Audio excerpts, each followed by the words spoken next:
Technology பயன்படுத்தி புது டெக்னிக்கை வந்து திமுக பயன்படுத்தியிருக்கு ஊழலில் செய்கிறதுல.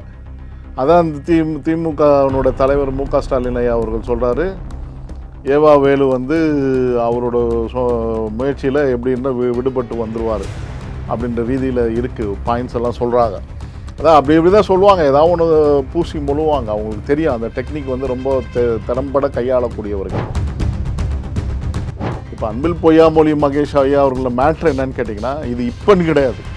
அதிமுக காலகட்டங்களில் 2016 ஜெயலலிதா அம்மையாருக்கு அப்புறம் வந்து இவங்க என்ன பண்ணிட்டாங்கன்னா, ஒவ்வொரு ஸ்கூலினுடைய அனுமதி பெறுவதற்கும் 50 லட்சம் ரூபாய் கேட்டிருக்காங்க ஒரு NOC சர்டிஃபிகேட் வாங்குறது. இப்போ அதே நடைமுறையில் வந்து 1 கோடி ரூபாய் வரைக்கும் இப்போ திமுக வாங்கியதாக தான் தகவல்.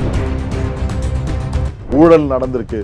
கிட்டத்தட்ட 1000 பள்ளிகள்லேருந்து கிட்டத்தட்ட ஒரு பள்ளியை ஆரம்பிப்பதற்கு அங்கீகாரம் பெறுவதற்கும் சரி, அது மட்டுமல்லாமல் அந்த பள்ளியானது மத்திய அரசாங்கத்தினுடைய சென்ட்ரல் போர்டு எஜுகேஷன் ஸ்கூல் எஜுகேஷனில் பதிவு பெறுவதற்கும் NOC கொடுப்பதற்கும் அந்த NOC சர்டிஃபிகேட் காமிச்சா தான் அங்கே பதிவு கொடுப்பாங்க. ஸ்டேட் கவர்மெண்ட்டோட நோ அப்ஜெக்ஷன் சர்டிஃபிகேட் வேணும்.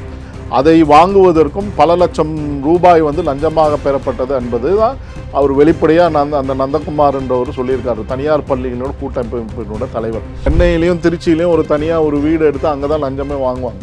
ஒரு வீடு எடுத்து நான் தான் செல் கம்பெனி மாதிரி அது ஒரு போர்டு, ஒரு போர்டை ஒன்று போட்டுக்குவாங்க. ஏதோ ஒரு என்டர்பிரைஸ், ஏதோ ஒரு ஏஜென்சி அப்படின்னு போர்டை போட்டுக்கிட்டு அந்த கேஷை வந்து பிடிக்கிறாங்க. யார்? போலீஸ். எவ்வளோ கேஷ் போகுது? 50 லட்சம் ரூபாய்க்கு மேலே கேஷ் போகுது. எங்கள் தென் மாவட்டங்கள்லேருந்து போகுது, எங்கள் சென்னையை நோக்கி போகுது.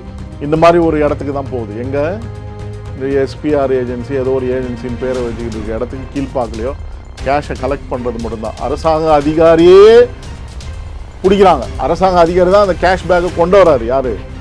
அந்த காரில் கொண்டு வராங்க. அவர் கையில் தான் இருக்குது அந்த கேஷ் பேக்கு. போலீஸ் இன்டர்செப்ட் பண்ணி பிடிக்கும்போது என்னன்னு பார்த்தா, இது நான் அரசாங்க அதிகாரி அங்கே போகுதியா அப்படின்னு சொன்ன உடனே என்ன ஆகுது, சார் ரைட் சார் அப்படின்னு அமுச்சு விட்டுறாங்க. அந்த பார்ட்டி ஃபண்ட்லாம் எங்கே கொடுக்குறாங்க? தீபாவளி போனஸு, பொங்கல் போனஸ் அப்படின்னு வட்ட செயலாளர் நண்டு முருகன் வண்டு முருகனுக்கு எல்லாருக்கும் கொடுத்தாங்களா இல்லையா? கிறிஸ்மஸ் போனஸு, நவராத்திரி போனஸு எல்லாத்தையும் கொடுத்தாரா? யார் கொடுத்தாரு? முன்னாடி செந்தில் பாலாஜி கொடுத்துருந்தாரு. யார்? நம்மளுடைய இப்போ இன்றைக்கி கதர்னார் இதில் சட்டசபையில். யார் கதர்னா?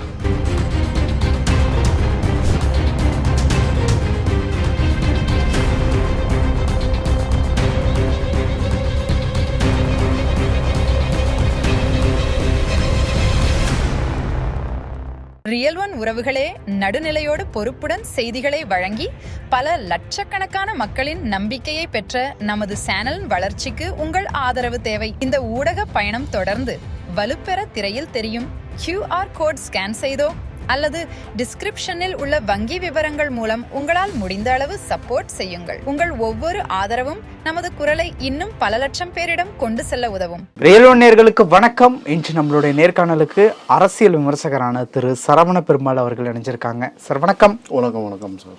எப்படி இருக்கீங்க? அருமையாக இருக்கேன் சார். சார், தற்பொழுது முன்னாள் பள்ளி கல்வித்துறை அன்பில் மகேஷ் பொய்யாமொழி அவர்கள் மீது சில ஊழல் குற்றச்சாட்டுலாம் வந்து சொல்றாங்க. பள்ளிக்கு வந்து லைசன்ஸ் கொடுக்கறதுல வந்து சில ஊழல் நடந்திருக்கு. அதுலேயுமே ஜோபோ கம்பெனி ஓனர் ஸ்ரீதர் வேம்பு அவர்கள் கூட வந்து சில விஷயங்கள்லாம் வந்து சொல்லியிருக்காங்க. இது எல்லாத்தையும் தாண்டி லஞ்சம் வாங்குவதற்குன்னே ஒரு வீடு மாதிரி ஒன்று அமைச்சு அங்கதான் வந்து ப்ராசஸ் எல்லாமே நடக்கும் அப்படிங்கிறதும் சொல்லப்படுது. என்ன சார் பின்னணியில் இருக்கக்கூடிய தகவல்? அதாவது அதான் நம்ம வந்து இந்த ஊழல்ன்றது வந்து பார்த்திங்கன்னா, இது எப்படி வந்து ரொம்ப விஜய் சொன்னார்ல, டெக்னாலஜிலாம் வளர்ந்து போச்சுப்பா, இன்னும் வந்து ஒரே டெக்னிக்கை 50 வருஷமாக ஓட்டிக்கிட்டு இருக்கீங்க. டெக்னாலஜி பயன்படுத்தி புது டெக்னிக்கை வந்து திமுக பயன்படுத்தியிருக்கு ஊழலில் செய்கிறதுல. அதான் திமுகனோட தலைவர் மு க ஸ்டாலின் ஐயா அவர்கள் சொல்கிறாரு, ஏவா வேலு வந்து அவரோட முயற்சியில் எப்படின்னா விடுபட்டு வந்துடுவார் அப்படின்ற ரீதியில் இருக்குது. பாயிண்ட்ஸ் எல்லாம் சொல்கிறாங்க. அதான் அப்படி தான் சொல்லுவாங்க, ஏதாவது ஒன்று பூசி முழுவாங்க. அவங்களுக்கு தெரியும் அந்த டெக்னிக் வந்து ரொம்ப திறம்பட கையாளக்கூடியவர்கள். ஊர்கானா அது ஊறி தான் போவோம் அப்படின்னு சொல்லுவாங்க. ஊர்கானானதுன்னா ஊறி போகிறது தான்ப்பா ஊர்கா, அதுக்கு நாங்கள் என்ன பண்ண முடியும்? முதல்ல இருந்தது, அதனால் வந்து போட்டு விட முடியல கூவா ஆற்றுல அப்படின்னு சொல்கிறாங்க. இப்போ கூட வந்து மத்திய அரசாங்கம் 7500 கோடி ரூபாய் ஒதுக்கியிருக்கு. எதுக்கு? கூவத்தை சீரமைச்சு அதை இது பண்ணுறதுக்கு சென்னையில் ஒரு அர்பன் டெவலப்மெண்ட் ஸ்கீமில். அந்த மாதிரி ஏற்கனவே அவங்க வந்து ஒரு 5000 கோடி ரூபாய் ஒதுக்குனாங்க. அதெல்லாம் எங்கே போச்சுன்னே தெரில. அடையார் கூவத்தை சீர் பண்ணுறாங்க 20 கோடி ரூபாய் 20,000 கோடி ரூபான்னு நினைக்கிறேன், எனக்கு தெரியல. ஒவ்வொரு வருஷமும் பட்ஜெட் போடும் 5000 கோடி 5000 கோடின்னு சொல்லிட்டு வந்தால் அதை கணக்கு பண்ணால் 4 வருஷம் கணக்கு பண்ணால் 16,000 கோடின்னு கணக்கு எடுத்துக்கலாம். அதுவும் வரும், அந்த இதெல்லாம் வரும் ஸ்கேம். இப்போ அன்பில் பொய்யாமொழி மகேஷ் ஐயா அவர்களோட மேட்ரு என்னன்னு கேட்டிங்கன்னா, இது இப்போன்னு கிடையாது. அதிமுக காலகட்டங்களில் 2016 ஜெயலலிதா அம்மையாருக்கு அப்புறம் வந்து இவங்க என்ன பண்ணிட்டாங்கன்னா, ஒவ்வொரு ஸ்கூலினுடைய அனுமதி பெறுவதற்கும் ஸ்கூலினுடைய என்ஓசி, அதாவது அந்த ஸ்கூல் வந்து எதுக்கு என்ஓசி நோ அப்ஜெக்ஷன் சர்டிஃபிகேட் வாங்குவாங்கன்னா, அரசாங்கம் தமிழக அரசாங்கம் கொடுக்கணும். எங்களுக்கு அந்த விதமான இதுவும் கிடையாது. இந்த பள்ளியானது மத்திய, அதாவது சிபிஎஸ்சி பள்ளியாக மாறுவதற்கு எதுவும் கிடையாது. 2016 அப்புறம் வந்து இவங்க என்ன பண்ணாங்கன்னா, என்ஓசி நோ அப்ஜெக்ஷன் சிபிஎஸ்சி போர்டாக மாற்றுறதுக்கு. ஏன்னா இப்போ பரவலாக என்ன ஆகிட்டு வருதுன்னா, ஹிந்தி படிக்கணுன்ற சென்சேஷன் இருக்குது. எனக்கு தெரியும், ஏன்னா எங்கள் ஒய்ஃப் ஹிந்தி பண்ணிட்டு நிறைய பேர் வந்து ஹிந்தி படித்தா ஆகணுன்ற ஆர்வத்தில் இருக்காங்க. அப்படி இருக்கும் பட்சத்தில் வந்து என்ன ஆகுதுன்னா, மக்களினுடைய என்ன போக்கு என்னென்னா, ஒவ்வொரு பள்ளியிலையும் சிபிஎஸ்சி பள்ளியிலும் தான் சேர்ந்து படிக்கணுன்றதுக்கு. அதனால் பெருவாரியான தனியார் பள்ளிகள்லாம் என்ன பண்ணுறாங்கன்னா, ஒரு என்ஓசி நோ அப்ஜெக்ஷன் சர்டிஃபிகேட் வாங்கி சிபிஎஸ்சி பள்ளியாக மாற்றிட்டா நிறைய பேர் அட்மிஷன் கிடைக்கும். நோக்கம் அதுதான். தனியார் பள்ளியின் நோக்கம்னா என்ஓசி வாங்கணும். அதுக்கு வந்து அப்பயே சொன்னார் ஒருத்தர், எனக்கு தெரிஞ்சவர் வந்து ராஜபாளையத்தில் ஒரு பள்ளி வந்து அணுகும்போது, அப்போ இருந்த ஜெயலலிதா அம்மையாருக்கு அப்புறம் இருந்த ஆட்சி காலத்தில் வந்து 50 லட்சம் ரூபாய் கேட்டிருக்காங்க ஒரு என்ஓசி சர்டிஃபிகேட் வாங்குறதுக்கு. இப்போ அதே நடைமுறையில் வந்து 1 கோடி ரூபாய் வரைக்கும் இப்போ திமுக வாங்கியதாக தான் தகவல். அதுதான் வந்து நந்தகுமார் அப்படின்ற ஒரு பிரைவேட் பள்ளிகளினுடைய தனியார் பள்ளிகளோட கூட்டமைப்பில் இருக்கிறவர் வந்து சொல்லியிருக்காரு, ஊழல் நடந்திருக்கு. கிட்டத்தட்ட 1000 பள்ளிகள்லேருந்து கிட்டத்தட்ட ஒரு பள்ளியை ஆரம்பிப்பதற்கு அங்கீகாரம் பெறுவதற்கும் சரி, அது மட்டுமல்லாமல் அந்த பள்ளியானது மத்திய அரசாங்கத்தினுடைய சென்ட்ரல் போர்டு எஜுகேஷன் ஸ்கூல் எஜுகேஷனில் பதிவு பெறுவதற்கும் என்ஓசியை கொடுப்பதற்கும், அந்த என்ஓசி சர்டிஃபிகேட் காமிச்சாதான் அங்கே பதிவு கொடுப்பாங்க. ஸ்டேட் கவர்மெண்ட்டோட நோ அப்ஜெக்ஷன் சர்டிஃபிகேட் வேணும். அதை வாங்குவதற்கும் பல லட்சம் ரூபாய் வந்து லஞ்சமாக பெறப்பட்டது என்பது தான் அவர் வெளிப்படையாக அந்த நந்தகுமார் என்றவர் சொல்லியிருக்காரு, தனியார் பள்ளிகளோட கூட்டமைப்பினோட தலைவர். அன்பில் பொய்யாமொழியாக நீங்கள் தான் சொல்கிறது தான் உண்மைதான். சென்னையிலையும் திருச்சியிலையும் ஒரு தனியாக ஒரு வீடு எடுத்து அங்கே தான் லஞ்சமே வாங்குவாங்க. ஒரு வீடு எடுத்து, நான் தான் செல் கம்பெனி மாதிரி, அது ஒரு போர்டு, ஆமாம், ஒரு போர்டை ஒன்று போட்டுக்குவாங்க, ஏதோ ஒரு என்டர்பிரைஸ் ஏதோ ஒரு ஏஜென்சி அப்படின்னு போர்டை போட்டுக்கிட்டு, அன்பில் பொய்யா மொழி மகேஷா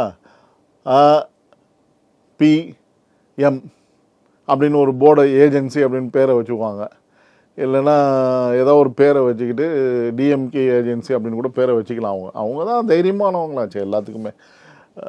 அவங்களுக்கு வந்து தைரியத்துக்கு குறைச்சலே கிடையாது. எதையும் நாங்கள் வந்து எதையும் தாங்கும் இதயம், எந்த ஊழலையும் நாங்கள் செஞ்சுக்கிட்டு எதையும் தாங்கிக்குவோம், நாங்கள் அதில் சமாளிப்போம், வெற்றி பெறுவோம்னு அவங்களோட நோக்கம். அதெல்லாம் ஏதோ ஒரு ஏஜென்சி பேரை போட்டுக்கிட்டு அங்கே வந்து 2 பேர் இருப்பான். ஒருத்தன் வந்து எடுபடியாக இருப்பான், ஒரு மேனேஜர் மாதிரி, ஒருத்தர் இன்சார்ஜ் மாதிரி இருப்பான். அவங்கள்ட்ட பொட்டியை கொடுக்குறது, வாங்குறது, போகிறது, இதுதான் நடந்திருக்கு. இது சென்னையில் மட்டும் ஆஃபீஸ் இல்லை, திருச்சி மாதிரி கோயம்புத்தூர் எல்லா இடத்துலையும் ஆஃபீஸ் வச்சு வேலை செய்கிறாங்க. அவங்க பணம் கலெக்ஷனுக்கு மட்டும், கலெக்ஷன் கமிஷன் கரப்ஷன் அப்படின்ற ரீதியில்.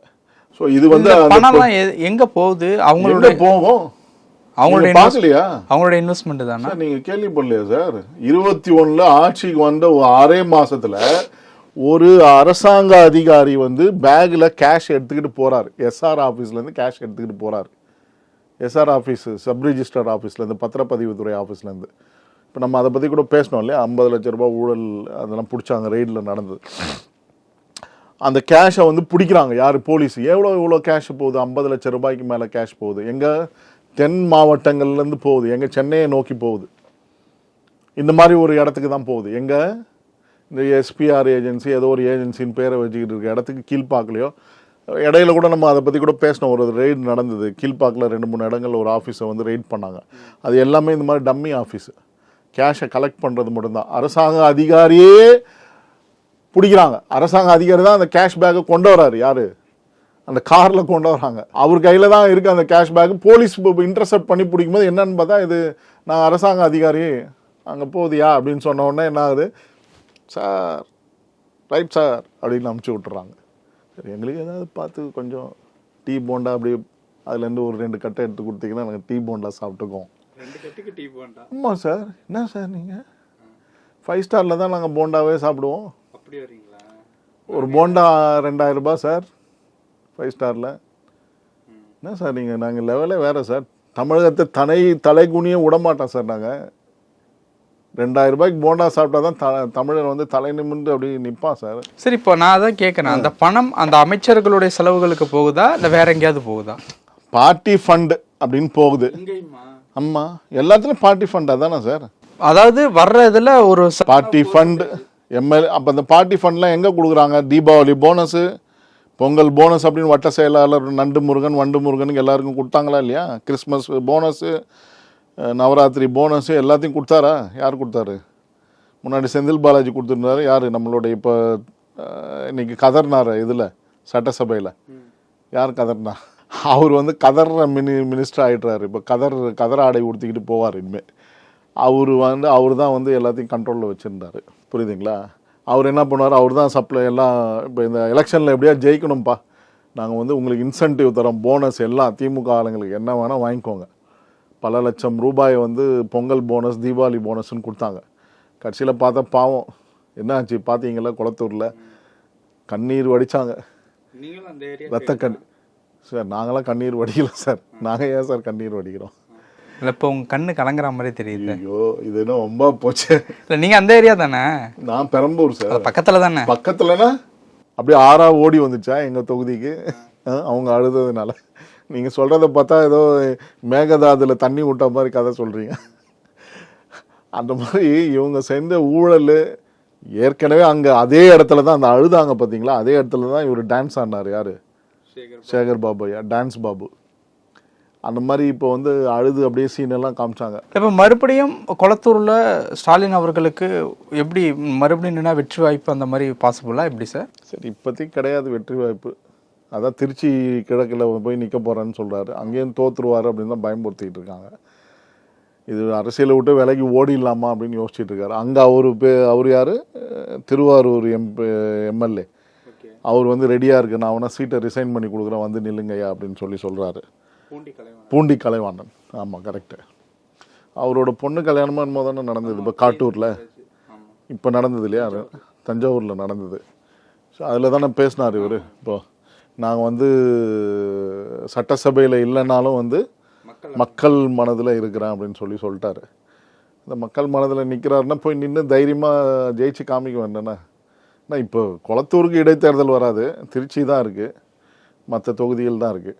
ஸோ அதனால் எப்படின்னு தெரியல. பட் இது என்ன சப்ஜெக்ட்னா சார், எல்லாமே கடைசியில் என்னன்னு பார்த்தீங்கன்னா மத்திய அரசாங்கம் ரொம்ப தெளிவாக சொல்லிட்டாங்க. விஜய் ஐயா அவர்களே, நாங்கள் உங்களுக்கு முழுமையாக ஒத்துழைப்பு கொடுப்போம். ஆகையினால் நீங்கள் வந்து திமுகவை எப்படி, அதிமுக சரிஞ்சு போச்சு, திமுக எப்படி சரியணும் அப்படின்ற வேலையை பாருங்கள், அதுக்கு முழு முதல் ஆசீர்வாதம் நாங்கள் கொடுக்குறோன்னு சொல்லிட்டாங்க. லைன் கிளியர் ஆயிடுச்சு. ஸோ அதனால் இது வந்து தொடர்ச்சியாக வந்து அங்கே தான் போவோம். நான் தான் சொன்ன மாதிரி தொடக்கத்தில் அந்த ஆஃபீஸர் எடுத்துன்னு போனாருன்னு சொன்ன பாருங்க, அந்த மாதிரினா தான் கொண்டு போய் கொடுப்பாங்க இவங்க. எல்லாம் பார்ட்டி ஃபண்டு தான். இதில் என்ன வெளிப்படையாக என்ன சொல்கிறதுக்கு எனக்கு சட்டசபையில் சொல்லலாம், மக்கள் சொல்லிகிட்டு இருக்காங்க சார். மக்கள் சபையில் எல்லாம் சொல்கிறாங்க பார்ட்டி ஃபண்ட் எங்கே, விச் பார்ட்டி அப்படின்னு சொன்னால் திருட்டு முன்னேற்ற கழகம் அப்படின்னு தான் சொல்கிறாங்க. வேற என்ன இருக்குது? பல விஷயங்கள் பேசியிருக்கோம். நன்றி சார். நன்றி. நேரத்துக்கு நன்றி. உங்கள் பிசினஸ் இன்னும் அதிக மக்களை சென்றடைய வேண்டுமா? இன்றைய டிஜிட்டல் உலகில் சரியான ப்ரமோஷன் தான் வெற்றியின் முதல் படி. தமிழகம் முழுவதும் பல லட்சக்கணக்கான பார்வையாளர்களை தினமும் சென்றடையும் ரியல் ஒன் யூடியூப் சேனல்களில் உங்கள் பிசினஸ் இனி எல்லோரும் அறியட்டும். குறைந்த செலவில் அதிக ரீச். உங்கள் பிராண்டுக்கு நம்பிக்கையும் வளர்ச்சியும் சேர்க்க இன்றே எங்களை தொடர்பு கொள்ளுங்கள். 9280087164.